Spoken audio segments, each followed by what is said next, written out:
Boa tarde a todos. Chegamos à 14ª sessão, Flebiologia Moderna e Terapia Regenerativa, que vai ter uma aula sobre terapia regenerativa. Queria chamar já debatedoras, Clarice Gugel, do Rio Grande do Norte, e a doutora Tarsila Dantas, da Paraíba. E a primeira aula, Lead Stop. Modifica o resultado no tratamento com espuma. Por acaso o nome é Lidiane Rocha, Lead Stop. Para quem não sabe, é a autora já com marca registrada Lead Stop. Bem-vinda, Lidiane, mais uma vez. Muito obrigada a todos, obrigada à comissão organizadora. Evento incrível, incrível estar em Natal, incrível e difícil estar aqui dentro com aquela praia lá fora. Bom, como é que surgiu essa ideia? Então, muito obrigado, Gutenberg. Eu fiquei surpresa até com o convite, porque eu não imaginava ter que correr com a patente. Porque a ideia não é monetária. Essa ideia foi tentar melhorar um resultado a partir de um problema. Não está rodando?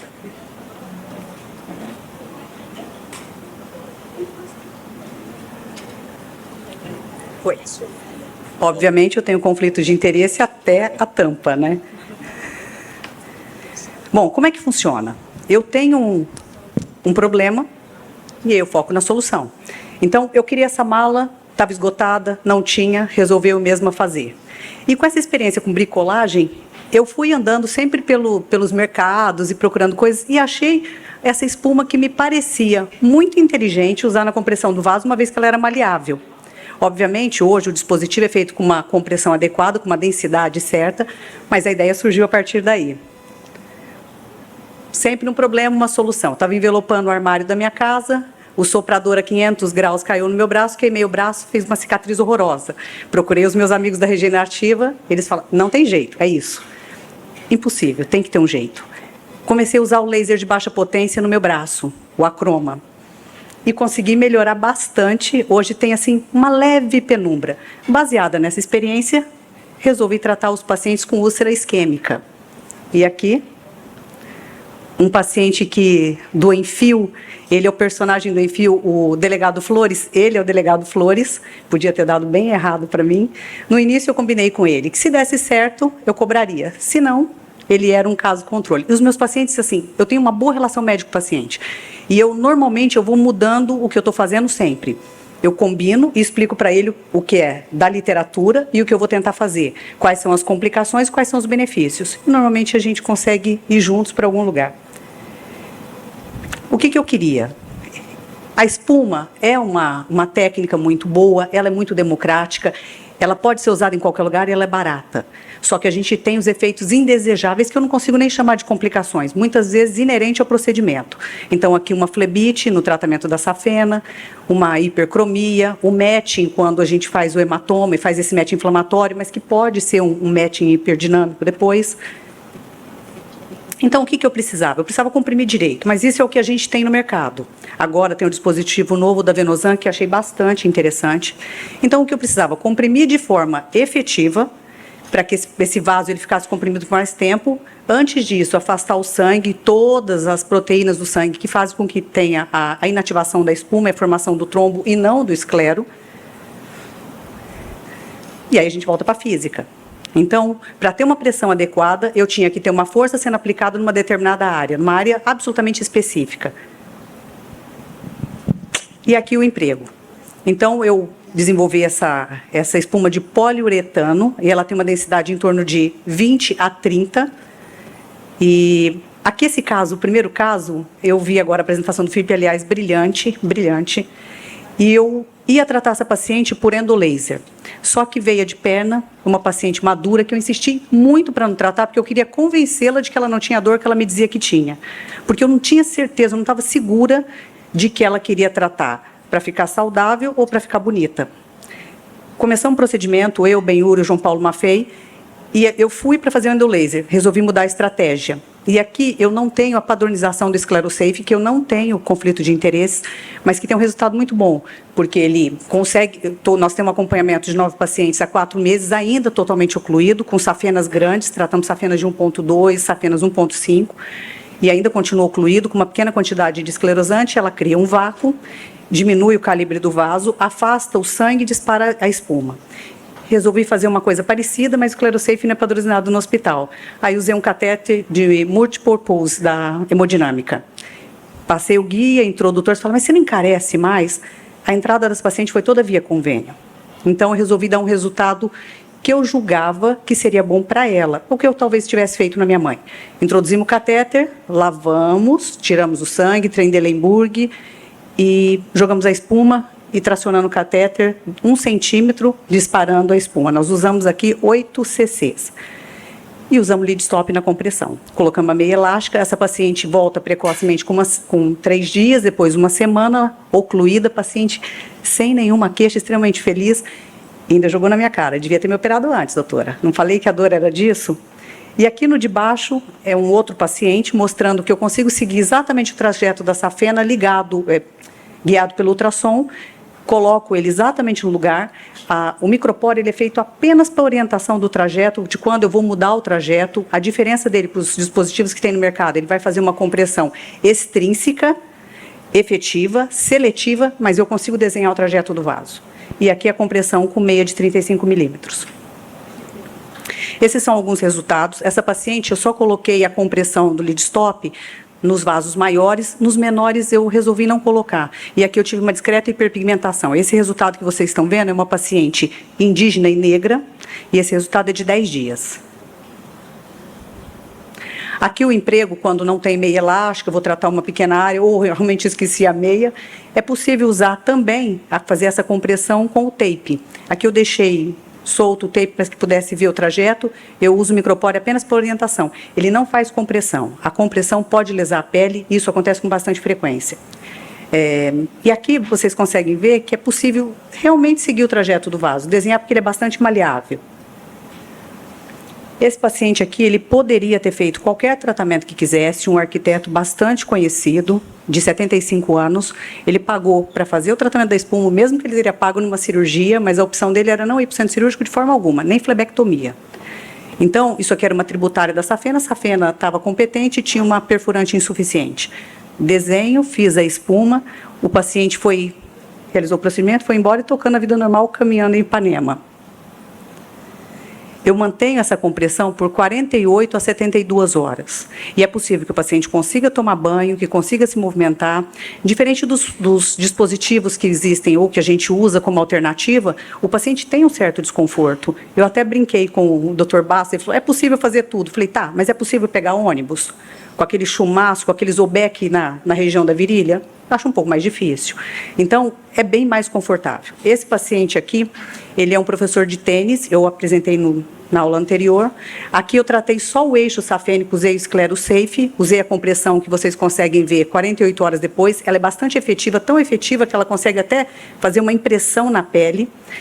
E esse resultado aqui são 10 dias depois, e foi o que a Lívia tinha dito. Muitas vezes no tratamento do eixo safênico você consegue regredir essa tributária.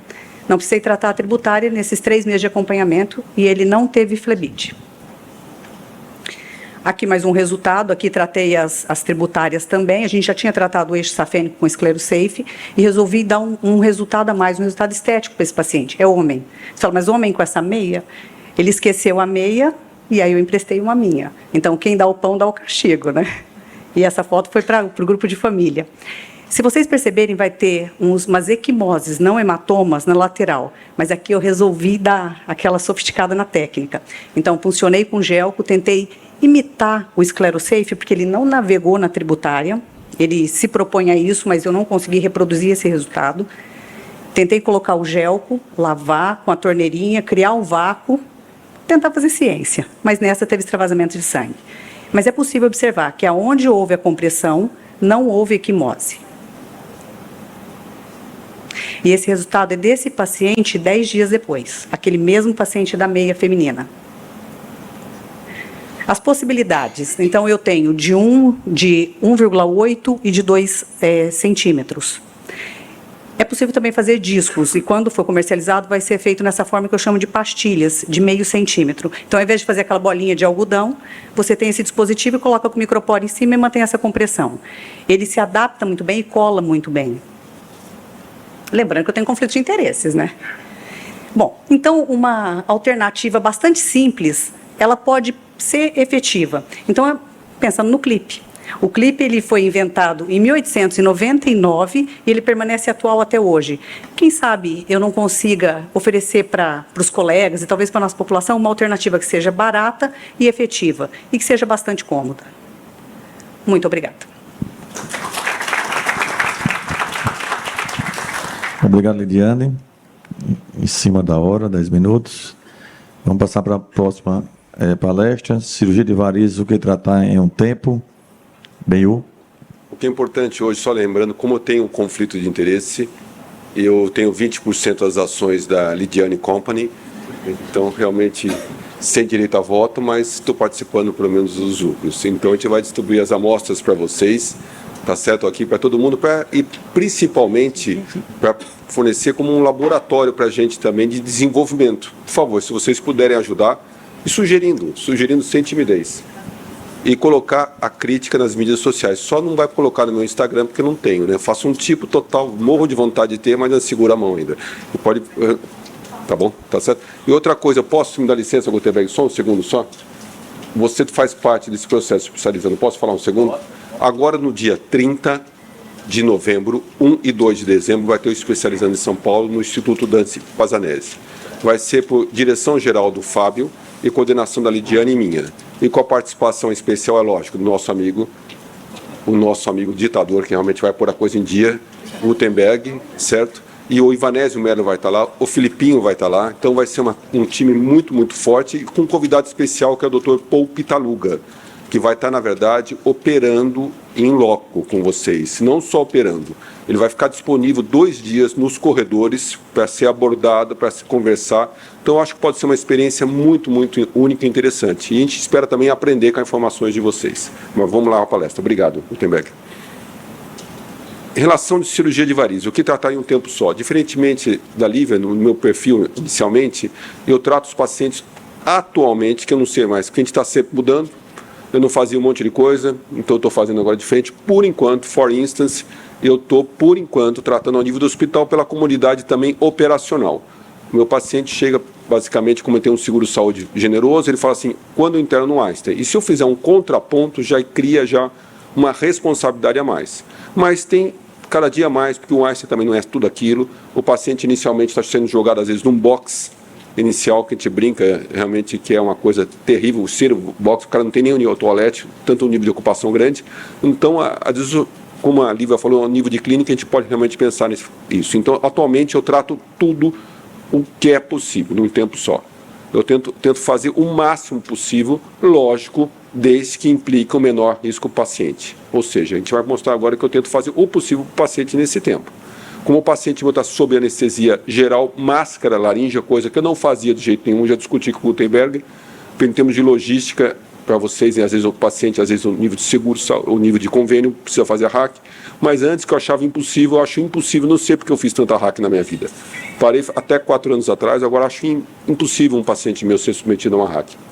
Fora a imobilização, risco que você tem de TVP, tromboembolismo pela estase, então o paciente hoje em dia, quanto antes se move. Nós fomos visitar, no caso ali de Lidiane, visitar o Paul Pitaluga, no serviço dele, e vimos o pós-operatório. O paciente vai direto para a sala, ele é feito com local e sedação, e do lado da cama tem uma esteira. Isso, tem uma esteira. Então o paciente tem que fazer a lição de casa. Depois de 1 hora que foi feito o procedimento, ele tem que andar 15 minutos na esteira antes de ser liberado. Então a deambulação é realmente precoce, porque existe uma esteira ao lado do leito. Então o que eu faço? Eu faço até uma ablação, desde que ela seja bem indicada, que eu não indico no máximo em 25% a 30% dos casos. Independente de eu ter a disponibilidade do laser, eu não trato o exame, eu não trato refluxo segmentar, eu não trato refluxo sem queixa. Então tem que pensar muito nisso. Eventualmente a gente mantém a safena abaixo de 6 milímetros, ou seja, não forçar a barra, pelo amor de Deus. E como a gente tem um preço, no caso, já estipulado para a cirurgia de varizes, isso eu fico confortável em não indicar.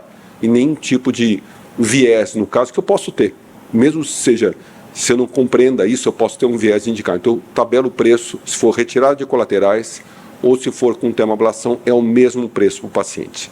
O que a gente faz, normalmente, a gente faz sempre a intumescência simultânea, eu trabalho sempre com a mesma equipe, então vai infiltrando e vai afastando a fibra. Isso que é importante para você não ter a perda da infiltração. Isso que é importante. Então, e fora que você ganha um tempo cirúrgico sem apressar as coisas. Eventualmente, também, eu não fico só na termoablação. Segmento distal, hoje em dia, se você não tem, a gente não tem padronizado, por enquanto, o Sclerosafe. Seria uma opção também, o Clariven seria eventualmente a opção Flebogrife. Eu prefiro fazer combinado, fazer a termoablação da coxa e fazer a espuma. No começo nós fizemos um caso, espuma com laser, posicionei, deixei a fibra posicionada do laser, e na área da perna, braço do joelho, eu fiz uma potência muito, muito pequena, com 3 joules, e uma liberação de energia em joules muito baixa, em torno de 30 a 40 joules.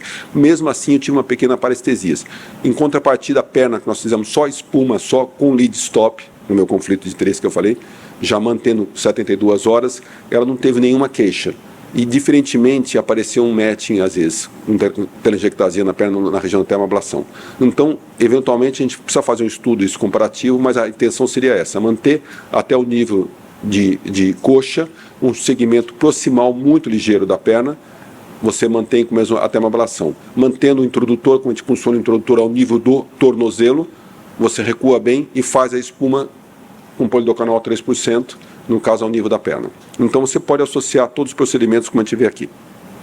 Então é importante não ter uma receita única de bolo para o paciente. Eu acho que a gente pode fazer vários procedimentos híbridos, resultando na melhoria da paciente. Então é importante estar aberto. Para mim, realmente, que é completamente fechada a espuma, eu vejo uma alternativa muito, muito interessante. Em termos da flebectomia, eu acho que não tem por que ainda deixar, mas eu não tiro ainda, no caso, a termoablação de colaterais, que fazer justa, tem o nome da ata, que foi patenteado, mas tem que fazer aqui a Orielvin. A Orielvin é uma pessoa polêmica, é meu amigo, eu posso falar que ele é polêmico porque ele é meu amigo, então eu posso falar dos meus amigos. Então, ele é polêmico, a maneira que ele se expressou, mas ele começou com isso. E ele começou localmente fazendo só ata em todos os pacientes, ele faz até hoje, só que ele não publicou fazendo isso. E tem os resultados que eu acho que você pode fazer ata. Pode fazer ata, não vejo por que não fazer, mas em casos selecionados mas desde que você faça uma flebectomia que nem essa, com retirada de todo o segmento, não é fingir que tirou, fingir que arrebentou, isso não existe. Isso não existe, isso é mau resultado. Você pode ver a pele embaixo, ela foi retirada, você tem um furo nessa imagem, no caso da esquerda, você vê que tem um furo no meio, realmente, tem uma incisãozinha. Nessa incisão, você vê que não tem nem sangramento nenhum, não faz um tipo, não. Você tem que retirar todo o segmento e faz ligadura proximal, ligadura distal, sem arrancar colateral. Isso prolonga o tempo. Eu faço ligadura normalmente com monocrio 5-0, isso prolonga, mas o resultado é completamente diferente. E também eu posso fazer sim a termoablação, nesse caso, esse brocotoma, no caso, a termoablação. Nesse caso eu fiz híbrido. Eu entrei, como tinha um perfurante, entrei com a fibra ótica, fiz a termoablação e fiz a flebectomia associada no mesmo tempo. Mas, eventualmente, eu só faço a termoablação, principalmente no CEAP 5 e 6, que o componente não é necessariamente estético, ele é funcional. E eu acho que é muito interessante naquela perna com dermatofibrose, com uma esclerose muito grande, com a pele realmente com uma dermatite óculos muito severa, você poder ter a opção de fazer a termoablação. Então, eu acho que você não precisa pôr só em ato contínuo todos os procedimentos, e não são conflitantes. Você pode sempre utilizar todas as ferramentas disponíveis. E, eventualmente, como eu mostrei esse caso que eu mostrei, esse foi o resultado. Foi o quê? Foi feita a termoablação, seguido o quê? Da flebectomia, e esse é o resultado após 15 dias. Um resultado muito satisfatório.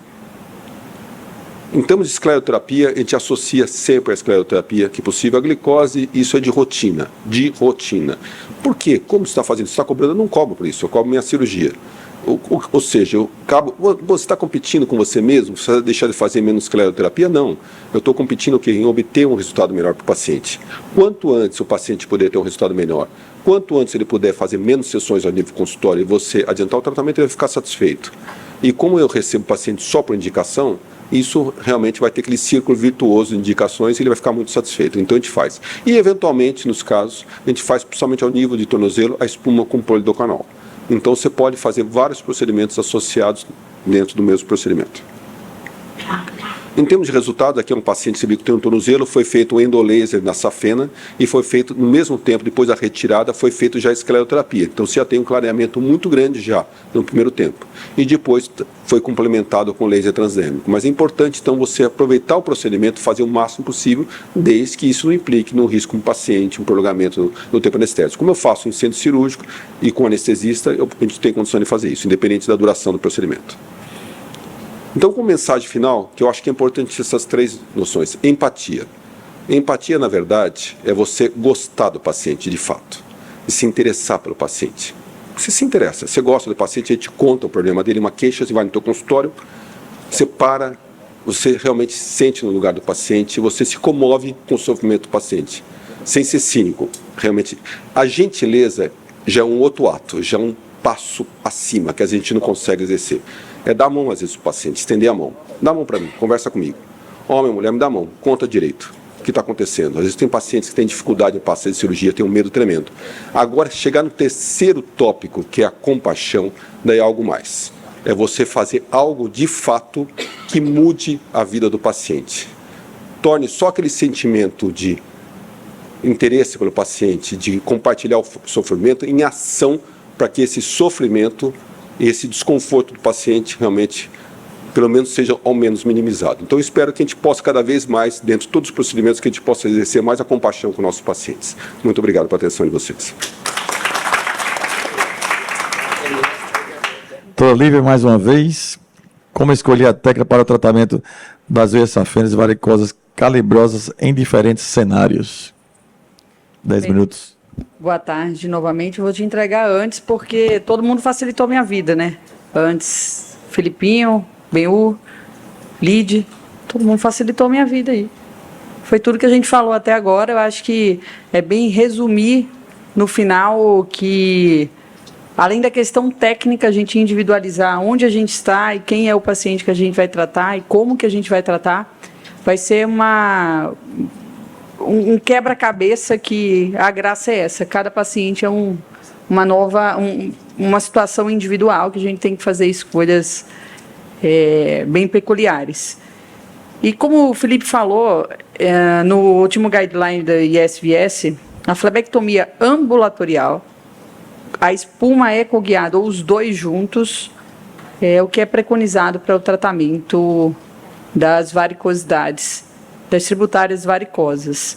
E quando a gente fala da união dos dois, existe uma técnica descrita que chama Foam Phlebectomy, que é uma estratégia que eu usei e que eu uso eventualmente, eu vou mostrar aqui para vocês, associando as duas técnicas, por a gente, quando está em regime ambulatorial, a gente tem a limitação do volume de anestésico e do volume de espuma. Então, quando você junta os dois, a espuma antes vai reduzir sangramento e você consegue aí ampliar a quantidade de segmentos tratados.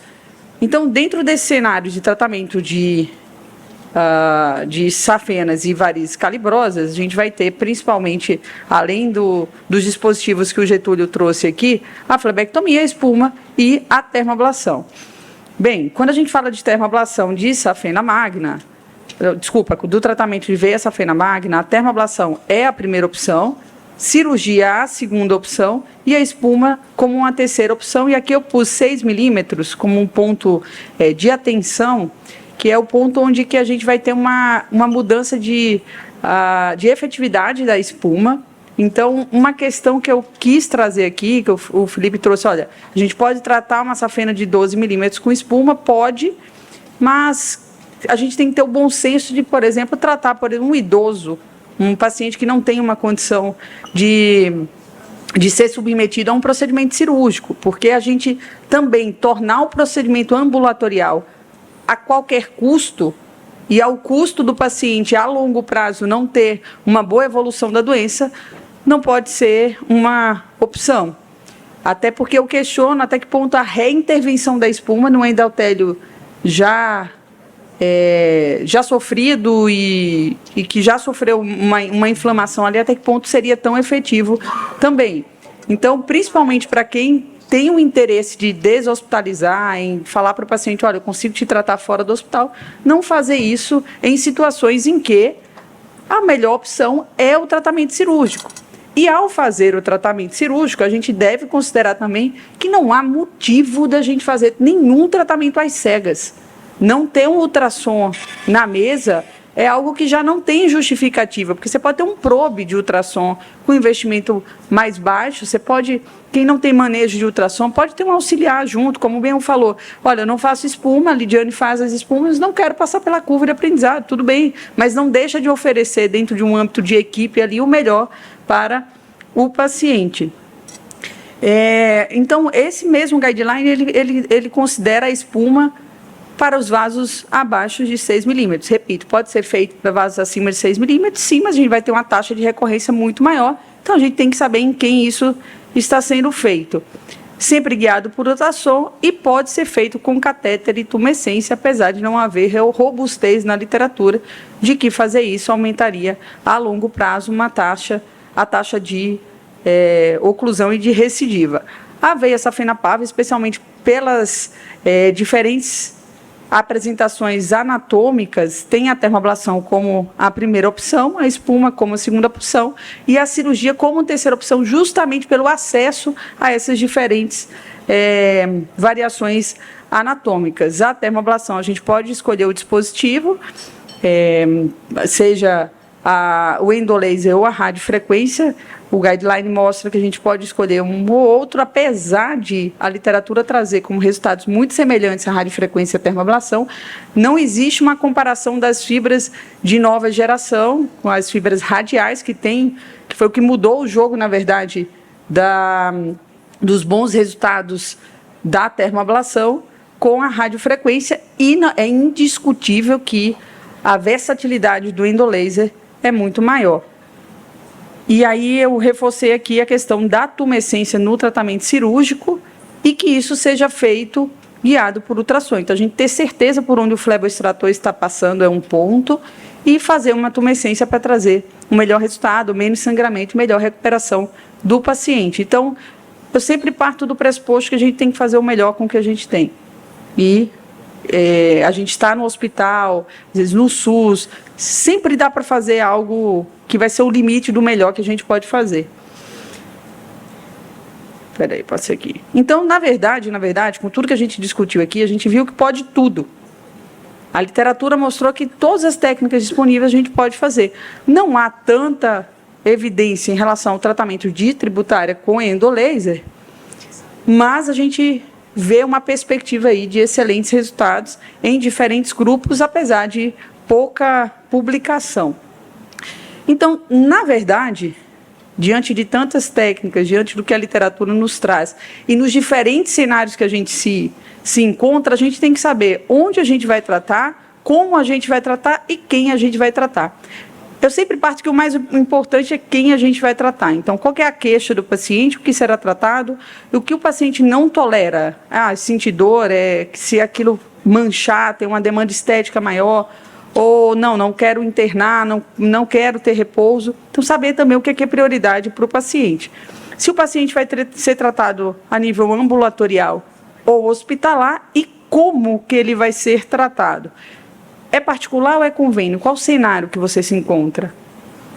Quem é o paciente que você capta e que você pode atender? Qual o problema de quem que você está apto a resolver? Apto não no sentido técnico, mas no sentido de logística mesmo. Quais ferramentas você tem disponíveis e a fase da curva que você se encontra é algo extremamente importante que tem que ser respeitado. E eu sempre gosto de dividir a minha mente na hora que eu estou avaliando o paciente dentro de uma lógica de uma avaliação 360 graus, de entender o que o paciente tem de queixa, de fazer uma avaliação física com realidade aumentada ou fleboscópio, com Doppler e dividir a minha mente em funcional e estético. E eu só abro a gaveta dos microvasos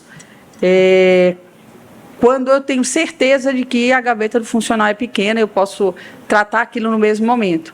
Mas quando é um funcional robusto, eu nem abro a gaveta dos microvasos, só a gaveta do funcional. Porque muitas vezes, quando a gente vai fazer essa avaliação do paciente, a gente tem uma ansiedade de resolver o problema dele o mais rápido possível.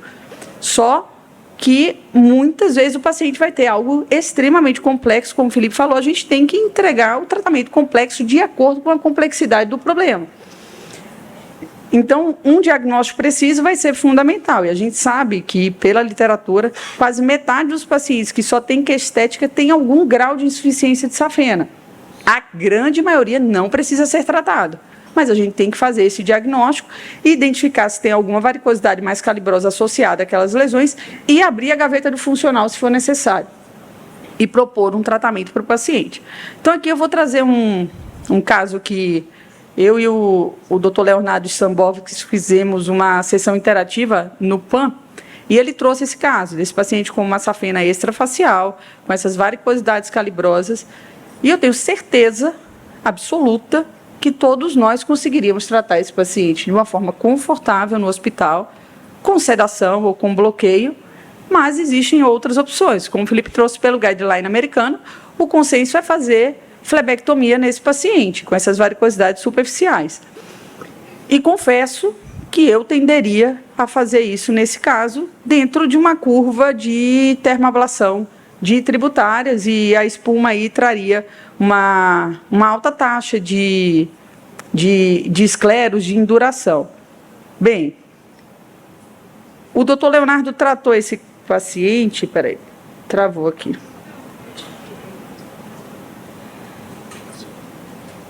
Travou. Travou, mas vai passar. Daqui a pouco passa. Está pensando. Está pensando mesmo. Ele tratou com termoablação. Ele fez múltiplas punções nessas tributárias e tratou. Travou mesmo. Ah, foi. Agora foi todo mundo, né? Passou tudo, tá. Ele fez endolaser, nesse caso, múltiplas punções, e fez a termoablação dessas tributárias e da safena também. Fez uma incisão na safena e conseguiu, ele ligou a safena e fez uma incisão ali na safena e seccionou a safena, mas fez um endolaser nessas tributárias. Bem, como eu falei, não seria a minha tendência. E dentro de diferentes cenários, a gente teria diferentes possibilidades de chegar no mesmo lugar de resultado. Esse foi um paciente meu que tinha uma acessória anterior insuficiente a essas tributárias calibrosas. A minha estratégia foi outra.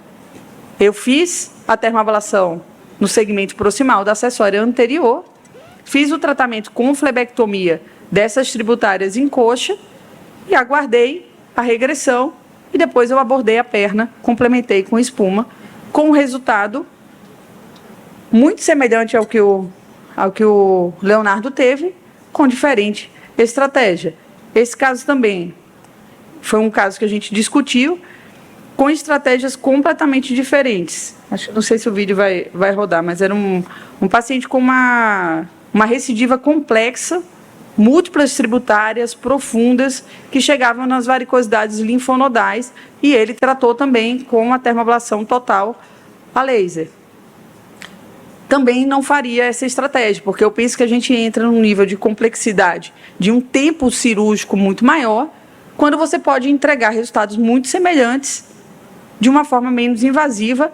Aí entra um viés de em que ponto da curva você está, ele entrega esse resultado e executa num tempo muito curto. Travou mesmo.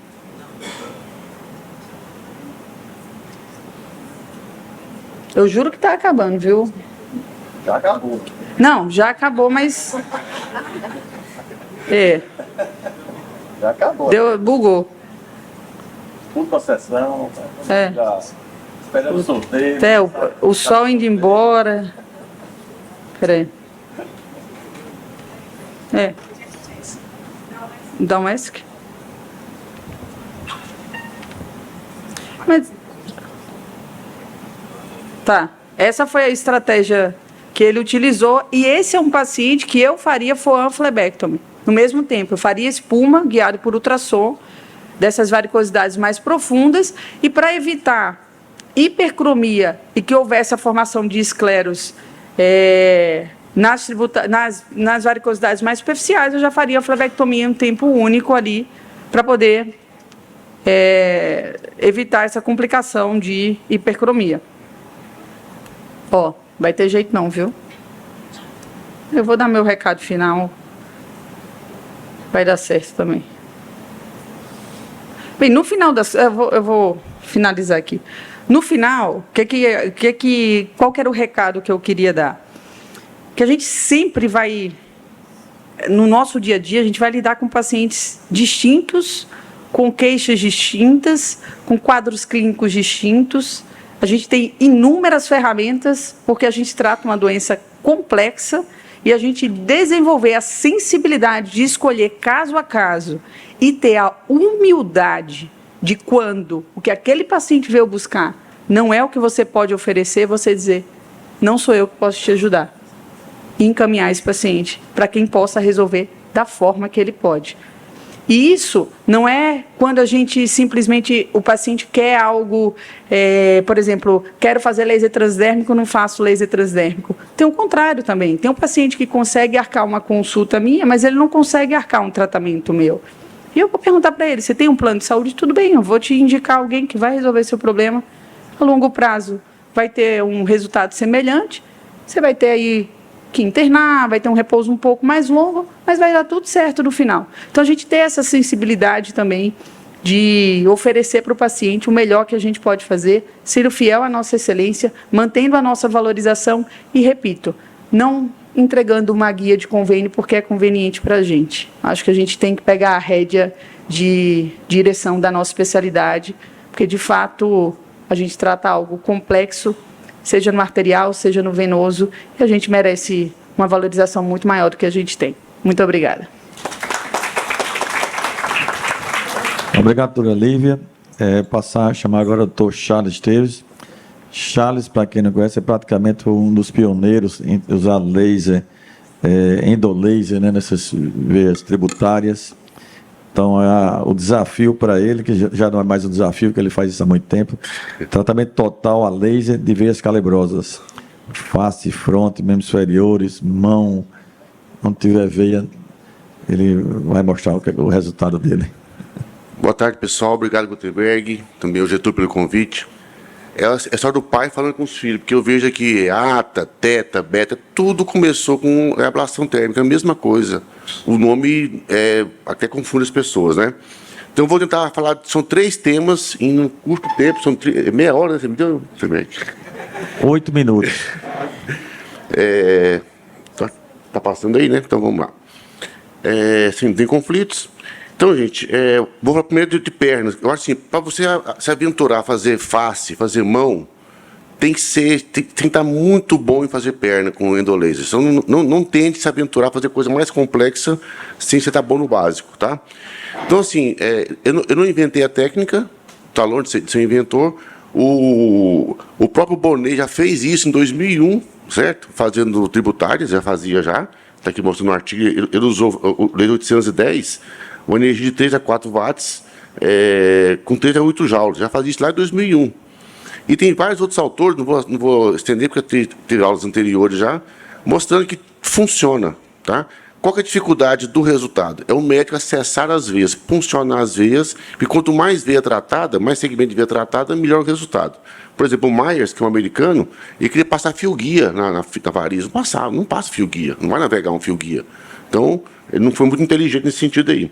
O Mark White usou a técnica chamada de hedgehog, porque ele fazia as neocrossas com laser e fazia aqueles montes de gel e chamou de porco-espinho, que é o hedgehog, né? Mas hoje a gente chama de ablação total a laser, ou tratamento total a laser, all laser ablation. E isso já chegou a ter, em consenso, ter nível de evidência 1B, 2C, né? Para tributário. Cada vez mais a gente vê o uso de laser para tributários aumentar. Aqui é um trabalho japonês, publicado agora em 2023, que ele faz o que a gente faz aqui mesmo, só que ele faz o contrário, ele faz safena primeiro e tributária depois. Eu acho difícil ter um resultado melhor. Eu prefiro fazer tributária primeiro e a safena por último. Então, eu já faço isso desde 2011. Aqui, o meu primeiro caso, eu filmei com meu celular, o iPhone lá do antigo. Eu fazia ablação endovenosa com hack, com fibra Bertip, sem tumescência. E dava certo, não queimei ninguém. Tá? Então, ou seja, eu era mais corajoso do que eu sou hoje. Aqui em 2015, eu levei meu trabalho de testa no American Venus Forum, foi o melhor pôster, né, naquela época, e aqui meu trabalho científico do Congresso Brasileiro em 2015 sobre ablação térmica tributárias também. Então, como é que eu trato isso? Eu trato com a boa ciência, bom senso, experiência e estrutura. Então, são 15 anos que eu faço isso. Não começou ontem, né? Então, o que eu advogo? Foi o que foi falado aqui nas sessões, né? Tratamento híbrido. Associar ablação térmica para safena tributária e perfurantes, flebectomia segmentar seletiva com ligadura. Eu faço ligadura de tudo com mononário 4.0 incolor. O BIU usa o monocrio 5, né? Usa o mononário 4.0. E espuma complementar. Eu não faço espuma em todo mundo. Tem casos que tem que fazer espuma, né? Então, a estrutura, vou mostrar um pouquinho da minha clínica para você. Então, eu fiz uma Flebo Suite. O que eu tenho na minha Flebo Suite? Eu tenho ali uma sala de repouso, tá? Vou mostrar para vocês verem a sala de repouso, que é um apartamentozinho, tem um oxigênio lá, ó, tem uma de oxigênio, tem uma televisão, um ar-condicionado. Aqui é a minha sala cirúrgica, certo? Que eu tenho 2 resfriadores, tenho um laser endovenoso, eu tenho um foco de teto, de LED, né? E ali tem um carrinho de emergência, então vê que eu tenho a minha maior amiga.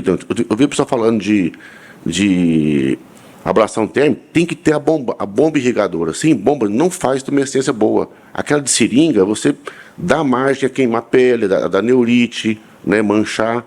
E aqui eu uso a bomba irrigadora, estão vendo aqui. E aqui eu uso o que? Eu uso fibra 400 micra, radial 400 micra, fibra radial Bear Tip. Lembrando lá do nosso amigo lá o Benhur. Nós chamamos nosso amigo lá de São Paulo, lá, que fazia... O Ari Elvin, né? Então, ele fazia já as tributárias naquela época com fibra de 400 micra, tá?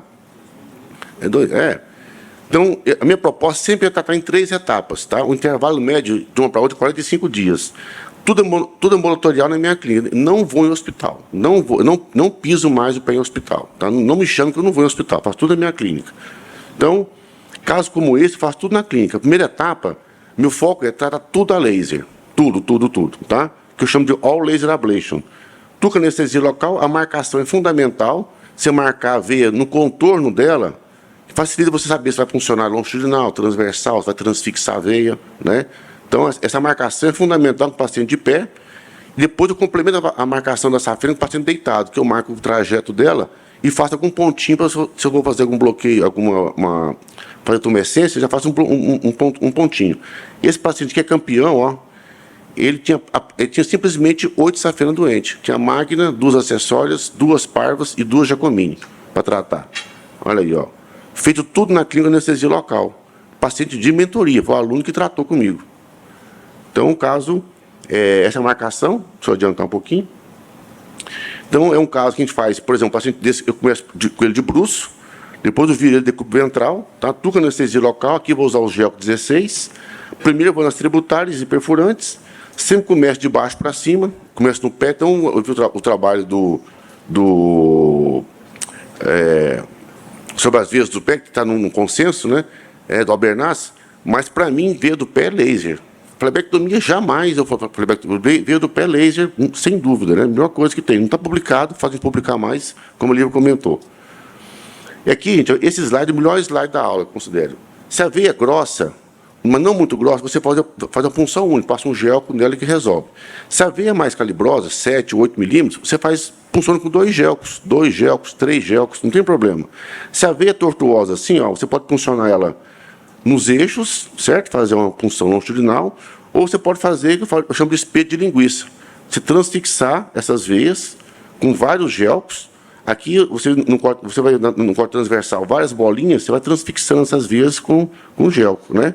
Ou transversal, longitudinal ou transfixante. Aqui, por exemplo, essa perforante gigante paratibial. Vê que eu tenho que entrar nela aqui, ó, com um gelco aqui, certo? E depois por cima. Então, a punção vai ser longitudinal aqui nesse gelco. Deixa o vídeo correr aqui.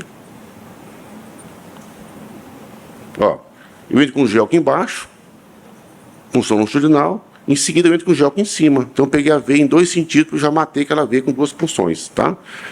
Aqui é a punção transversal, que é o sinal do alvo, que você vai navegar com a veia, com o gel caminhando no trajeto da veia. Né, Marcela? Costuma aprendeu, né? E depois a transfixante, que é quem você vai pegar, deixa eu passar um pouquinho esse slide, Olha aqui nesse pé, olha, eu tenho aqui um bolo de veia, de variz, não tem como você navegar na veia, tem que transfixar. O que eu faço aqui? Um botão anestésico. Vamos ver o vídeo aqui, correr. Ó, aquele monte de bolinha lá, que são as veias, ó. Um botãozinho anestésico, lidocaína tamponada. O gelco, eu dobro o gelco, eu faço isso há mais de 15 anos, certo? Olha, no pé tem que fazer dobrar, porque senão o gelco não consegue navegar sem dobrar ele. E eu vou transfixar essa veia com gelco, tá vendo? Tá? E no final você vê assim, ó. Ah, não passou aqui. Você vê esse monte de, olha aqui, ó, tá vendo? Um monte de 3, 4 gelcos no mesmo bolo de veia. E depois a tumescência sempre com bomba. Com bomba. Você vai ganhar tempo, qualidade de tumescência, tá? Não queima a pele, não dá neurite, não tem preguiça de fazer tumescência, e com a bomba é muito rápido e muito mais eficiente. Olha esse caso dessa acessório aqui, olha só. Isso aqui eu faço essas funções em 15 minutos, e a tumescência eu faço em 5 minutos. Tá? Eu faço toda essa coxa em 20 minutos no máximo. Então é muito rápido fazer a tumescência. E com a bomba você vai ganhar tempo e vai poupar, vai ser mais eficiente. Eu posso usar mais energia sem queimar o paciente, tá? Tem só a imagem aqui para você ver como é que a bomba age. Olha só como é que é rápido, olha a tumescência com a bomba. Ela disseca tudo, é muito rápido, tá? Olha aqui no corte transversal, uma safena com a bomba. Olha a rapidez que insufla. E ela disseca assim 15, 20 centímetros com uma injeção só. É muito rápido e muito eficiente. Aqui você vê a tumescência, rapidíssimo com a tributária, e na sequência a termoablação. Eu uso a Vibro 400 micras, a potência minha, eu uso 3 a 4 watts, e meu lead de 30 a 40 joules por centímetro. Eu puxo a fibra, gente, a 2 segundos por milímetro. Certo? Cada minuto, cada 2 segundos. Então, meu lead é alto porque eu tenho tumescência boa. E qual é uma imagem de eficiência? Você vê a pérolazinha se formando na ponta da fibra. E a sombra acústica, né? Rapidão adiantando. Então, olha aqui, ó. Você tem que... Tem áudio? Tem áudio? Tem áudio na aula? Tem aula, pessoal? Tem áudio aí? Não? Não sai áudio, não? Então, eu escuto a crepitação do laser debaixo do meu dedo. Não pode nunca esquentar a pele, tá? Essa é a manha de você ter a fibra não pode grudar na veia. Olha aqui, ó, casos como esse, olha, da mentoria. Você pode funcionar transfixante, longitudinal, fazer... Olha esse caso aqui, ó. Vê que nessa perna eu tenho 2 estereogélcos na mesma veia, tá?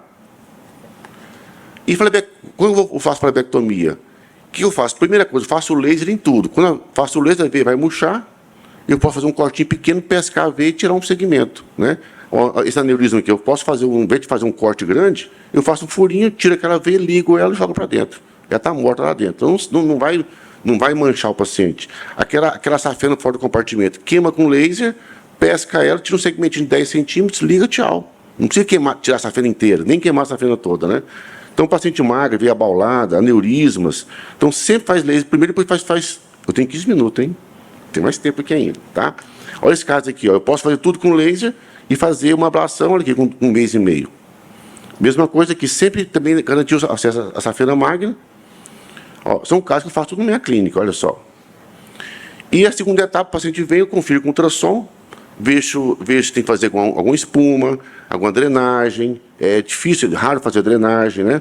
E essas vias vão encolhendo naturalmente. E você pode associar a parte estética, fazer tributária, fazer reticular. Olha aqui, ó, esse caso. Na segunda etapa está quase resolvido. O paciente fez cirurgia toda mutilada com cirurgia aberta, né? Olha aqui também, ó. Esse caso aqui eu fiz o laser e flebectomia, que depois de 1 mês e meio não tinha mais nada. Nesse caso aqui a veia desapareceu, ficou essa veiazinha aqui, ó. Eu fiz uma espuminha a 0,5%. Essa veia grossa já murchou, não precisa fazer nada com ela. E na última etapa já voltou, aquela veia desapareceu. Tá? E aquela veia também sumiu com a espuma.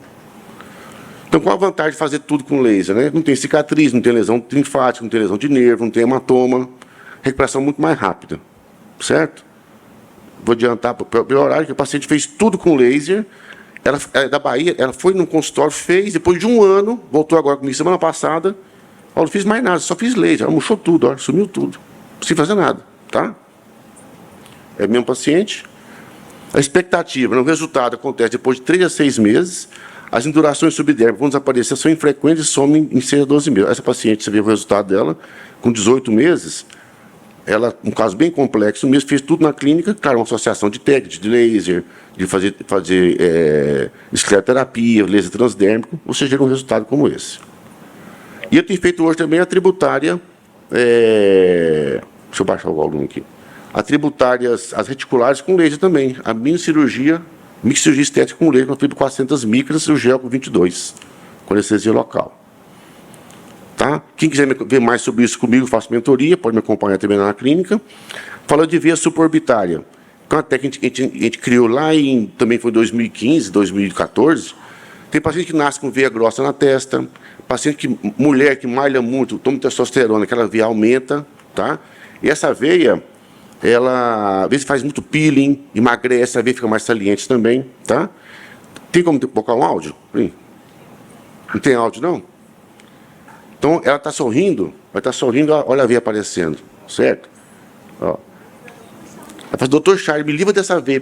É um paciente que vem muito incomodado, né? Ela, quando ela sorri, quando ela faz esforço físico, quando ela abaixa a cabeça, quando toma um uísque, essa veia também fica saltada na testa. O Shimizu fez estudo com cadáveres lá no Japão, viu que tem várias variações anatômicas, tá? O que publicou, eu já vi mais do que já publicou na minha experiência. O que chama atenção é que essa veia não pode injetar espuma. Tem um caso de cara injetou espuma, bem ficou cega, tá? Porque essa veia tem a perfurante, que tem a veia a ligação com a oftálmica para o olho. Então não pode injetar. E essa veia acontece, ela atravessa o músculo, quando faz botox ela melhora. Mas depois que o botox passa, ela volta a ficar grossa também. Essas são minhas futuras pacientes, tá? Essas próximas pacientes minhas, que vai tudo no consultório. Mas na real é essa aqui. Então a paciente chega assim no consultório, olha aqui. Como é que vai fazer uma selfie? Não tira, né? Olha aqui, ó, tudo paciente, tudo diferente do que o Shimizu descreveu lá. A gente publicou a técnica em 2020, com o Mark Whiteley. Eu comecei a fazer essa técnica com paciente usando o gel com 16, tá? Com várias punções, a fibra 400 micra radial, anestesia local tumescente, certo? Paciente com PO imediato. Você vê o resultado dela depois de 5 meses. Também trata homem também, tá? Aqui o resultado dele também com 3 meses, a veia sumiu.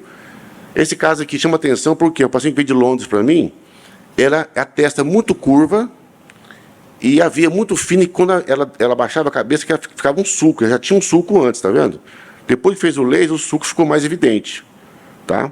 Então tem cuidado com o paciente desse tipo, que você pode, olha, melhor você não fazer, que se ficar um sulco não tem como resolver, tá? O que eu uso hoje? Eu estou abandonando o gel 16, estou abandonando ele, e usando o introdutor 4 frente pedioso, um curtinho de 10 centímetros. No começo não tinha para vender, eu comprei esse mais longo aqui, ó. E eu uso também o gel 16, o gel 22 e a fibra 400 micra Bare Tip. Deixa eu passar aqui. Olha esse caso aqui, eu usei o gel introdutor 4 frente, siliconado. Então, para aquelas testas muito curvas, ele faz a curva, o gel não faz essa curva, tá? Resultado aqui depois de 2 meses. Nesse caso aqui foi o último caso que eu fiz agora. Eu fiz minha filha, já fiz médica, advogada, tudo. Tem que ter segurança e habilidade com ultrassom. Então, eu tinha várias veias doentes. Você vê aqui, ó, eu tenho aqui, olha, 1, 2, 3, 4, 5, 6, 7 acessos. São 7 veias para tratar, né? E você vai tratando. Se eu adiantar com do horário, ó, depois de 30 dias já sumiu, tá? A veia. Eu vou adiantar um pouquinho. E veia de mão, tá? Veia de mão. O que faz? Então, as mulheres hoje fazem muito botox, preenchimento do rosto, fica aquela mão cheia de veia. A mão incompatível com a face, né? Então, a mão, cara de nova, mão de velha. Isso incomoda as mulheres. Então, isso começa a vir mais no consultório buscando tratar a mão. A gente está falando com o Gutenberg de manhã, são veias normais, gente, não é veia doente. Então, deixa eu falar, olha, essa é uma veia normal e a gente vê se a fábrica está boa, se a basílica está boa, né? Se não vai fazer falta, né? E que, quando não indicar, quando o paciente tem alguma dor, por exemplo, tem artrite, tem síntoma do carpo, pode ter alguma dor, uma outra dor na perna, na mão, se ela é renal, se ela tem diabetes, se tem cólica renal, toma muito soro na veia, você não mexe na veia da mão dela. Chega, essa veia é importante, deixa ela quieta aí. Se tem alguma alergia à espuma também, tá? Olha esse caso aqui, o mais comum, gente, é mulher nova, com essa, chama tributária dorsal vicariante. É uma cefálica muito grossa no dorso da mão, e tem a cefálica normal e tem essa veia grossa, não faz falta para ela, tá? Outro caso parecido também, certo? Já a mulher mais madura é aquela atrofia da pele, tem aquela manchinha solar, né? Aquela mão já sofrida, tá vendo? É diferente da mulher nova, tá? Então, o que a gente tem para publicar de mão hoje? Flebectomia, escleroterapia líquida, que não é bom, tá? A espuma e o laser endovenoso. Eu tenho já 26 casos de laser endovenoso. O Chama publicou em 2007 a técnica dele, fazendo ablação com laser, só que ele usava fibra BER-tip de 600 micras, uma energia de 7 watts, tá vendo? E ele fez flebectomia algumas vezes, que era transversais, e também usou espuma para completar. Então não foi tudo laser. Ele teve queimadura, teve edema de mão, tá? E teve microtrombo, ó. Ele teve também, certo? A gente faz isso com sedação, com anestesia local. Você bota um garrote no antebraço ou perto da mão. A fibra radial, a punção com gel 16, fibra radial de 400 micras, o laser 1470, tumescência sempre obrigatório, energia 2 a 3 watts e um lead de 20 a 60 joules por centímetro. Eu mantenho a mão enfaixada 24 horas, depois eu mando usar luva de compressão por pelo menos 7 dias. Então, um caso como esse, você veio da Paraíba para tratar comigo, da Paraíba, essa paciente, são vezes muito grossas mesmo. Ó, a punção, vai até, eu pego até a veia no dedo, ó. Aquela veia, você punciona no dedo mesmo, no polegar, e vai navegar naquela veia lá, ó, tá? Vou adiantar um pouquinho. Essa paciente fez uma vez comigo, voltou depois de 6 meses. Com essa veia eu achei lindo, que ficou natural. Ela não queria ver na mão, repetir até a veia sumir. Então fiz laser 2 vezes nela, tá? Esse caso, ó, era assim que esse paciente ficava, tá? Era assim a mão dela. Depois ficou assim, depois de 2 meses, a mão dela. Também tem veia cefálica acessória, veia de antebraço, né? Eu fiz 26 pacientes e não tive queimadura nenhuma, não tive inchaço, não tive dormência, né, nada. Só aconteceu, esse caso aqui, essa paciente, ela tinha veia grossa, aquela atrofia de pele, mancha na mão e veia de testa. Eu fiz sabe o X-tudo? Não tem X-salada, sanduíche? É o X-tudo. Então, o que eu fiz? Eu fiz da cromo nas veias da mão, tá? Fiz laser endovenoso e fiz veia de face. Depois ela voltou comigo, que a veia melhorou, mas presta atenção, sobrou alguma coisinha, tá vendo? Aí eu fiz espuma. E laser transdérmico. Nesse caso dela, que é drenar da espuminha. Esse caso eu fiz espuma de 1%. Então, nesse caso, eu aprendi que não fazer espuma 1%. 0,5% é melhor. Por dar uma flebite. Aqui ela antes e depois. Então eu passei a fazer uma técnica diferente. Eu mudei. Eu deixei de fazer o endovenoso para fazer só o laser, só o transdérmico com espuma, tá? Então eu faço tudo isso na clínica mesmo, não precisa de cirurgia, não precisa de passar fibra ótica, nada disso. E aproveitei o quê? Fazer o laser transdérmico com espuma, casar o efeito de um com o outro. Aqui são 2 trabalhos do Mitchell Goldman, que fazia espuma já em mãos. O que eu vi na publicação dele? Ele usou espuma de várias considerações, olha aqui, de 0,25, meio e 1% de STS, não foi polidocanol. Ele teve matching, ele teve que drenar, mas no final o resultado foi bom. Mas ele teve aqui, ó, ele teve coágulo, 61%, ele teve pigmentação, tá? É aqui um caso que injetou na artéria e deu isquemia de mão. Tem que ter cuidado, gente. Pelo amor de Deus, não injetem em artéria. Acabando já, tá? Então, eu já fiz 23 mulheres, tá? Eu tenho mais de 23 já na minha experiência. Que eu tenho feito polidocanol de 0,5%, mais 5 ml por mão, mais o laser NDIAG nessa combinação, 6, 30, 60. Spot de 6, 30 milissegundos, 60 joules. E elas vêm, se tiver alguma dor, volta antes, e o intervalo de 40 dias entre as etapas. Então, garroteia, funciona com scalpel ou com agulha, tá? A espuminha, injeção lenta, de 0,5%. Terminou que você levanta a mão, comprime a mão por 5 minutos, solta o garrote e faz o laser transdérmico na sequência, com 2, 3 passagens. Comprime com... Eu uso complex, parecido com como chama? Lead stop. Eu uso complex da Venosan, tá? Que é da Losch, esse é o nome lá da máquina. Então, eu uso complex e faço enfaixamento e depois uso a luva elástica. Então, eu faço a croma, faço tudo para aquela mão melhorar. O enfaixamento. Aqui a mesma coisa, aqui o aluno fazendo a mentoria. Os resultados são maravilhosos. Eu não tive... Tem que drenar, tem que fazer drenagem quando o paciente volta. Então, 3 sessões resolve, tá, gente? Vou adiantar o horário aqui. Então, o resultado é muito bom. Então, assim, eu acho que laser endovenoso para a mão está ficando meio de lado para mim. Estou ficando mais o transdérmico com espuma. E pronto. 3 aulas numa só. Obrigado, Charles. Quem quiser depois discutir comigo, estou à disposição, tá, gente? Vamos já depois para as perguntas. E vamos à última aula do evento, tática de utilizar curativos, terapia alternativa para otimizar resultados. Por Marcos Manhanelli, São Paulo. Obrigado, Marcos, por ter vindo. Bem, eu que agradeço o convite ao Dr. Gutenberg, ao Dr. Márcio, aí, por ter recebido a gente tão bem e por ter chamado a gente para conseguir dividir um pouco da nossa experiência. Eu atuo em São Paulo, no interior de São Paulo, na cidade de Sorocaba.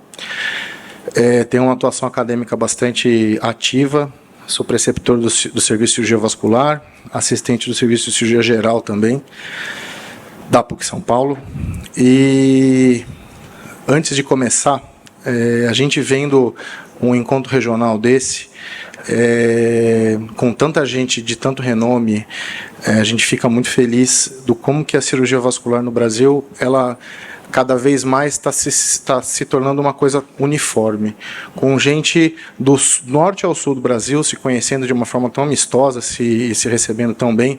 Você vê nessas duas últimas sessões, tivemos aí colegas do Paraná, colega de São Paulo, né, colega do Espírito Santo, colega de Goiás. Isso é muito legal, é muito bonito de ver. Mas, infelizmente, as gerações mais novas estão apresentando uma resistência a entrar na nossa especialidade. Numa análise superficial, isso é bom, porque a gente não tem concorrência, mas numa análise aprofundada, isso é preocupante, né? E eu acho que faz parte da nossa atuação como especialistas e quem também atua na especialidade junto aos estudantes, cativar as novas gerações para se apaixonarem pela cirurgia vascular como nós nos apaixonamos quando éramos estudantes. Isso é muito importante. Não sei se tem algum residente aqui ou algum acadêmico, mas eu queria dizer que a cirurgia vascular, puxando já a sardinha para a nossa especialidade, dentre as especialidades cirúrgicas não tem melhor. Né? Se um cirurgião vascular quiser, em 7 dias numa semana, ou 5 dias numa semana de dias úteis, aí, faz alguma coisa diferente por dia. Não existe especialidade cirúrgica que tenha isso. Então, nós somos agraciados com uma especialidade tão rica, com tantas coisas diferentes, né? Se você não quiser ver paciente, você vai fazer radiologia. Se você gostar muito, muito de paciente, você vai fazer trauma, alta complexidade, enfim. E dentro dessa gama, desse leque, aí você tem todas as áreas de atuação que a gente viu aqui. Não possuo conflito de interesse. Eu vou falar sobre gerenciamento de feridas de alta complexidade. Começando com epidemiologia, a maioria das feridas que nós apresentamos, elas são neuropáticas. 60% a 70%, de 15% a 20% elas são por doença arterial obstrutiva periférica e 10% trauma. A definição de Jones, em 2017, de ferida complexa, são feridas que não prosseguiram através de uma preparação ordenada para conduzir uma integridade anatômica e funcional após 3 meses. Traduzindo para a linguagem de dia a dia, são feridas que não cicatrizaram depois de 3 meses. Características principais das feridas complexas são feridas que têm tecido necrótico não viável, que têm uma perfusão sanguínea inadequada. Essas características, elas não precisam estar todas nas feridas, mas elas podem apresentar, né? Então, ausência de tecido de granulação saudável, falha na reptilização, presença de células senescentes, pH alcalino e aumento dos níveis bacterianos, o famoso biofilme. Vamos falar um pouco do biofilme aqui. O biofilme nada mais é do que uma colônia de bactérias que vai ter um muro de proteção feito por elas mesmas, né? É algo realmente extremamente inteligente do ponto de vista de sobrevivência bacteriana, que elas formam essas colônias e com uma matriz extracelular polimérica e com nutrientes, elas se defendem e se nutrem ao mesmo tempo. E elas conseguem se manter aí, vivas por conta dessas células planctônicas que a própria matriz lança no meio dela e ela forma um ciclo aí contínuo de manutenção. Para a gente conseguir combater e prevenir a formação do biofilme, nós precisamos primeiro, então, prevenir a fixação das bactérias, interromper e quebrar esse biofilme para permitir a penetração do antibiótico, interferir no quorum sensing. Quorum sensing é algo que foi descoberto da manutenção do biofilme, onde, geneticamente falando, a própria colônia de bactéria consegue gerenciar um aumento ou diminuição da sua duplicação celular na base de como que está o ambiente onde ela está. Se precisa de mais bactérias, se precisa de menos, eles conseguem se regular. E, finalmente, diminuir a dispersão bacteriana, tratando aí, facilitando a destruição dessas células planctônicas. O biofilme ele vai retardar a cicatrização. Depois que você tira o biofilme com desligamento mecânico em 24 horas, ele se recupera. Esse biofilme, então, aumenta a inflamação. A inflamação vai causar uma resposta inflamatória crônica prolongada, com liberação de radicais livres de O2, com proteases que vão danificar os tecidos e o aumento do exudato. Para a gente realizar uma higiene adequada da ferida, então, os métodos desenvolvidos para vencer as barreiras que impedem a cicatrização associadas ao biofilme: realização inicial de limpeza, desbridamento, remodelamento da ferida e aplicação da cobertura adequada. Mas isso é muito importante, a Lívia até citou isso na aula dela. Uma das coisas mais modernas que a gente está vendo dentro das especialidades cirúrgicas é a análise biopsicossocial, que é um tema que é tratado dentro da segurança do paciente, que é você analisar o paciente de uma forma global, não é? Então, não adianta só a gente analisar de uma forma técnica, mecânica, aquele paciente, sem considerar os aspectos sociais que esse paciente apresenta e os aspectos psíquicos, né? De uma forma geral, não adianta nada você oferecer uma Lamborghini para um paciente que precisa de um Jeep, né? Muitas vezes, soluções que são mais rudimentares vão ser mais adequadas para determinados pacientes. A análise biopsicossocial, ela tem que transcender a avaliação meramente técnica da patologia do paciente. Ela tem que correlacionar todos os aspectos da vida do paciente que vão influenciar o paciente a chegar até aquele ponto daquela lesão. Tem que ser uma análise ambiental, estrutural, cognitiva e psíquica. Tem que ser multiprofissional. Tem que incluir o familiar e tem que criar um vínculo de confiança da equipe médica com o familiar. E a decisão do tratamento final tem que ser compartilhada ou com o paciente ou com os familiares. Para a gente avaliar uma ferida, então, existem alguns métodos que a gente pode usar para avaliação da ferida. O método que eu escolhi aqui é o método do triângulo de avaliação da ferida, onde ele divide em 3 partes. Borda, leito, primeiramente o leito, borda e a pele-lesão. Leito da ferida, então, você tem que ver o tipo de tecido que essa ferida tem no leito, se ele tem exudato, se ele tem infecção. Já na borda da ferida, se ele vai ter maceração, desidratação, descolamento, ou se a ferida está com a borda intruindo, formando o que a gente chama de epíbole. Já a pele perilesão, se ela está macerada, escoriada, ressecada, se ela tem calosidade ou hiperkeratose, calos ou eczema. Para abordar o leito da ferida, então, a gente inicia com desbridamento, com o manejo do exudato com a cobertura adequada, o gerenciamento da carga microbiana com antibiótico terapia e, importante, focar na hidratação do leito. E aí pode ser usado diversos tipos de hidratantes, aqui a gente está citando o hidrogel. Na borda da ferida tem que ser realizado também o desbridamento, o manejo do exudato, a reidratação da borda com creme de barreira. Lembrando que, se você exagera na hidratação do leito, você acaba macerando a borda, e a proteção do tecido de granulação epitelial da borda.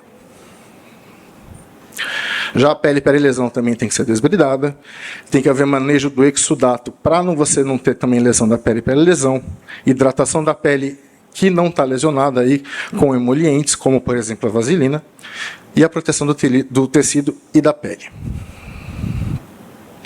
Além desse método do triângulo, existe um checklist que está ganhando bastante força no meio das feridas de alta complexidade, que é o TIMERS. É um checklist mnemônico, um método mnemônico, para a gente lembrar o que a gente precisa fazer para gerenciar uma ferida. T de tecido, Tissue Management, você vai ver então como é que está o leito da ferida. Você vai avaliar a inflamação e infecção da ferida, o moisture, se a ferida está molhada ou está ressecada, a borda epitelial, a epitelização das bordas da ferida, vai ver como está sendo a evolução da regeneração dessa ferida e se cabe ou não algum método de medicina regenerativa para você otimizar essa cicatrização.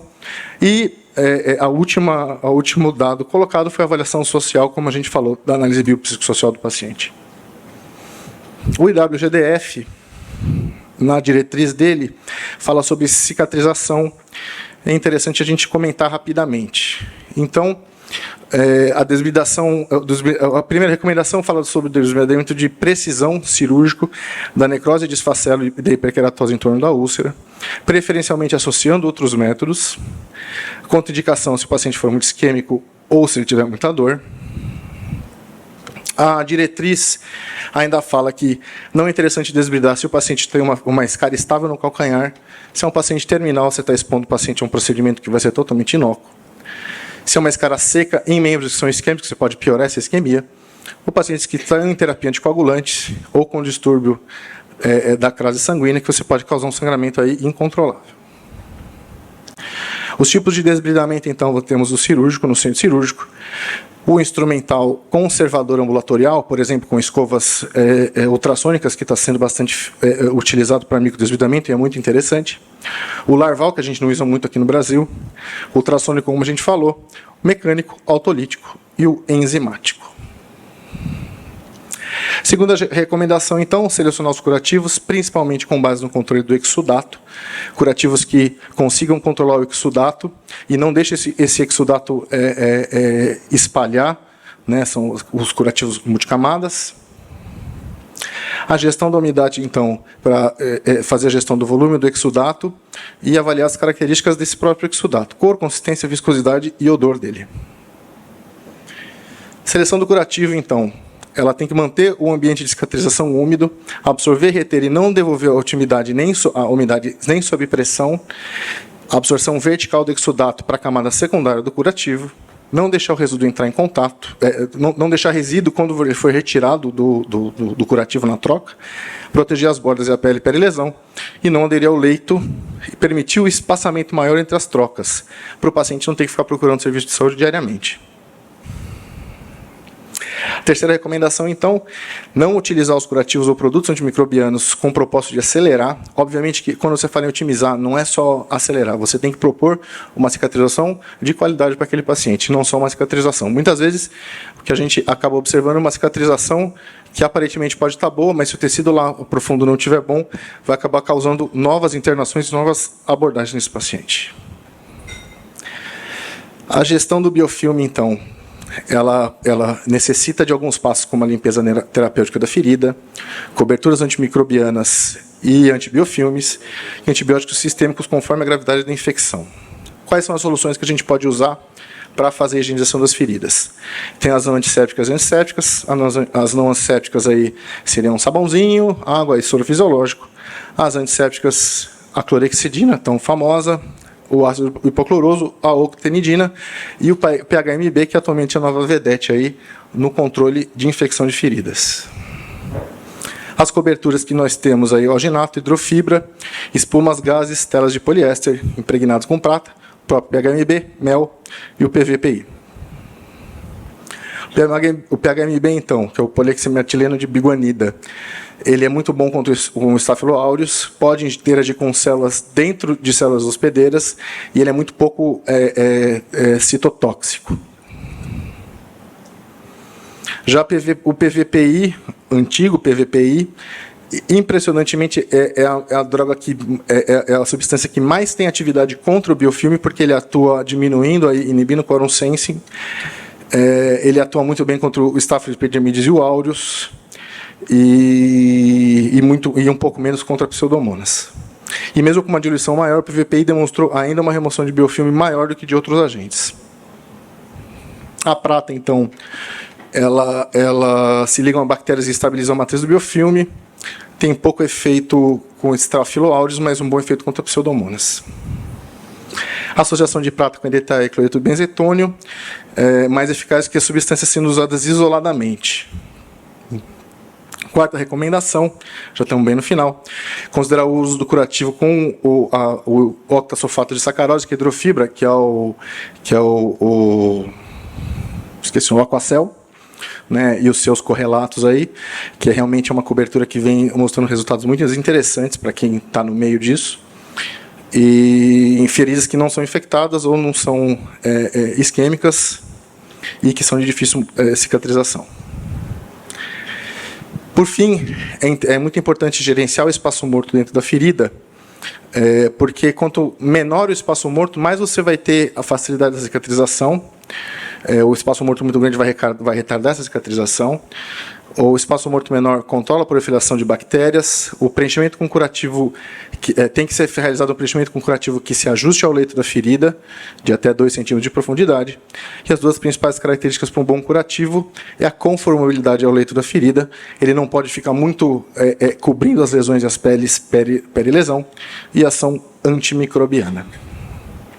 É isso aí, gente. Muito obrigado aí pela atenção. Obrigado, Marcos. Então vamos ao debate rapidamente, que a gente está com mais de 40 minutos atrasado. Vou passar para a laboratória Tacira, da Paraíba, para dar alguns comentários ou perguntas, e depois vou abrir ainda algumas perguntas para a plateia. Boa tarde a todos. Estamos chegando ao final. Quero agradecer o convite e parabenizar a comissão organizadora em nome de Márcio, Getúlio e Gutenberg. Eu tinha várias perguntas, mas assim, a minha pergunta vai ser para o Dr. Charles. Em relação, quando o senhor fala das veias de mão, o senhor faz algum estudo ultrassonográfico do membro, principalmente quando tem veias de braço? E qual seria o motivo de hoje o senhor ter falado que está preferindo laser transdérmico com espuma? Seria por questão de praticidade ou de resultado? Como seria isso? Então, eu faço ultrassom em todo mundo, mas você vê se faz o exame físico, se a mulher é magra, malha muito, você vê a veia pérvia ali, não precisa fazer ultrassom. Mas se for uma vacina mais gordinha, você pode fazer ultrassom. Mas não é, então, é de bom alvitre fazer ultrassom. Mas não é para todo mundo, não precisa, né? Mas tendo as veias pérvias, fica tranquilo de fazer. Sobre fazer endovenoso ou transdérmico com espuma.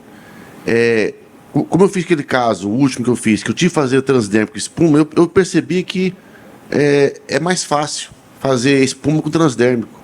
Aí vem no consultório ali, ó, e já faz rapidinho, meu custo é menor. Eu cobro o mesmo valor, mas meu custo é menor. Eu não uso sala, nada disso, de anestesista, nada disso. E resolve da mesma maneira. Então, é muito bom resultado dessa forma, mas simplificou mais a técnica. Imaginei. Isso só para mão. Braço também seria assim, né? Ou não? Espuma e laser transdérmico. Olha, eu não fiz braço, espuma e laser. Só tive caso de endovenoso. Se aparecer um, eu vou ter que pensar o que eu vou fazer. A princípio, mão, estou fazendo o transdérmico com espuma de 0,5%. 3 sessões, intervalo de 40 dias, de uma para outra. Tá?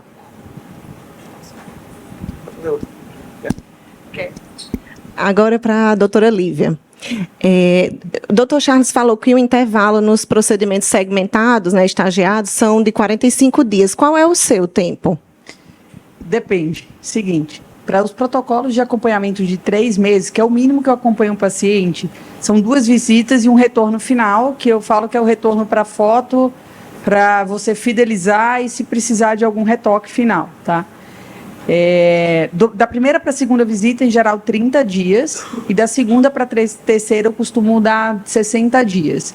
Claro que eu falo para o paciente que isso é uma estimativa, eu faço uma linha do tempo. Eu até postei ontem no meu Instagram mostrando o que eu mostro exatamente para o paciente. Então, eu mostro para ele, naquela primeira visita, quanto tempo vai durar, o intervalo da primeira para a segunda visita, em geral, 30 dias, e da segunda para a terceira, 60 dias. Tem protocolos que eu faço 3 visitas e um retorno final. Então, em geral, eu faço 30, 60 e o último intervalo de 90 dias. Então, fica um acompanhamento de 6 meses, tá? Mas cada visita extremamente otimizada para eu chegar num resultado mais rápido. Mas essa questão de eu mostrar para o paciente que vai ser um ciclo de tratamento, um acompanhamento, eu falo que são as previsões de vezes que a gente vai se encontrar, mas se você tiver uma dor, o que tiver de queixa, tem livre acesso à equipe e um agendamento rápido para eu olhar o paciente, entendeu? Porque eu já fazia isso, mas eu não cobrava por isso. E quando eu antecipei essa facilidade para o paciente, isso gerou muito valor. Posso completar, rapidão? Eu faço, é a mesma coisa, porque é bem parecido, né? Eu faço o seguinte, com 3 etapas, a gente termina o tratamento. Mas ela não está pronta. Aí eu espero 3 meses sem fazer nada, deixa o corpo dela trabalhar, limpar as equimoses, aí ela volta para o resultado. Terminou aquilo, eu pergunto, está tudo bem? Está 100%? Se está 100%, volto com 6 meses, uma vez por ano, manutenção. Se não está, outra etapa, ela paga outra etapa para mim. Não é um casamento, entendeu? Você faz etapa, tem um começo e tem um fim. É bom falar, fica vira um casamento, vem 6 meses, tal. Entendeu? Só para completar, vocês usam os dois, ou até para a mesa toda, na parte de varizes, vocês fazem fisioterapia pós-operatória em todos os pacientes? Eu não faço em todos. Já tem uma fisioterapeuta alinhada já, isso que é importante, tem uma fisioterapeuta que já acompanha, ela faz, e começa precoce, no 3º, 4º dia. Eu tenho uma fisioterapeuta que vai na casa no pós-imediato. Aí ela fica com uma tranquilidade, o paciente fica tranquilo. Eu acho que a maior defesa do médico em pós-operatório é ter um outro profissional que trabalhe para ele, ou com ele, né, associado, para tirar exatamente essas equimoses e tudo, porque aquela dormência, o paciente está com alguma queixa, o profissional já está perto de você e já reencaminha de volta. Porque esses 3 meses que Charles falou, às vezes é muito bom, mas é 3 meses de queixa, se tiver. Ou não, né, Charles? Então, isso, mas é interessante sempre ter um pós-operatório imediato, alguém entrando em contato. Lívia. Mas eu acho que o que ele pontuou é o seguinte, o primeiro intervalo de 30 dias. Então, em tese, esses 90 dias, o paciente já terminou o tratamento. Então, é tipo um plus para você trazer ele para perto para recomeçar. E um ponto, assim, eu fico bem confortável hoje de deixar um intervalo de 30 dias para a maioria dos pacientes, até mesmo para termoablação, mas o paciente tem um acesso muito fácil à clínica. Eu atendo poucos pacientes, então o modelo de atendimento me permite que cada paciente tenha um grupo no WhatsApp, em que eu estou e a equipe inteira. Então, o paciente não fica desassistido em momento algum, entende? Então, é uma assistência muito de perto. E os 90 dias, na pandemia, eu percebi que esse afastamento maior, porque antes da pandemia eu fazia 30, 30 e 30. Eu percebi um acúmulo de resultados, isso que o Charles está falando. O corpo desinflama, é o tempo do corpo responder àquele tratamento e você não inflamar ele novamente. E tem outra coisa, você já viu que cirurgia plástica, tudo para você ter resultado são 90 dias. Ultraform são 90 dias, lipo são 90 dias, tudo é 90 dias. Na verdade, 90 dias é o tempo para mulher especificamente, porque quando a gente fala de flebologia, a maioria vai ser mulher, arrumar outra confusão, porque enquanto você está tratando, mas é verdade, enquanto você está tratando, ela não via uma veia, ela começa a ver tudo. O foco da vida dela são as varizes. 90 dias ela já esqueceu, já arrumou outra treta para reclamar, entendeu? Ainda bem que é uma mulher falando outra mulher, porque se fosse eu falando ou alguém falando, era confusão. Calma. Não, mas está tudo bem. Não é isso, somos uma especialidade que majoritariamente tratamos mulheres. Uma especialidade masculina, vocês vão arrumar a treta do mesmo jeito, 90 dias. É o tempo para você criar um hábito para você esquecer qualquer coisa. Mas deu para entender. Muito bem. A doutora Clarice Gugel, pergunta. Olá, boa tarde. Primeiro queria agradecer o convite, parabenizar, inclusive o pessoal lá de Recife, né, que eu conversei, até disse que os temas realmente estavam a nível nacional. Então, parabenizar a equipe organizadora. Primeiro, eu queria só dar o meu testemunho para o professor Marcos, que eu me considero a nova geração, né? Então, estou chegando agora. Associar tanto os estudantes como os residentes, como observação, eu acho que a sociedade deveria abraçar mais os novos que estão chegando. A gente se sente muito longe de alcançar esse pessoal. Então, assim, eu falo por mim que eu nasci dentro da sociedade, então eu vejo todo mundo, acompanho. Para mim é fácil falar, mas, assim, eu vejo meus colegas na residência, conversam comigo e perguntam o que é isso, o que fazem, para que serve. Então, assim, é triste eu ter que explicar, né? Era algo que deveria estar... entrou a ser abraçada, então é algo que acho que eu deveria falar aqui como representante e a nova geração. Tá? Isso é só o início. E queria deixar uma pergunta para a doutora Lidiane, que fiquei com uma dúvida quanto ao novo dispositivo, se a gente tem como saber a pressão que vai ser aplicado ao colocar ele, junto com a meia, quanto vai ficar no final, se vai ser algo que eu deveria ficar de olho, acompanhar mais de perto, ou é algo que eu posso deixar e ficar confortável de esperar ele Essa retorno? pergunta é muito boa. Eu ainda não tenho o resultado final disso de compressão, quanto eu consigo, porque assim, são muitas variáveis. É o tamanho do panícula de pouso, é o diâmetro da perna, cada perna vai ter um tamanho de meia. Então, a variação é muito grande. A pressão que vou colocar vai ser 35 milímetros de mercúrio no tornozelo. No meio da perna vai estar, isso eu estou falando da Sigvaris, tá?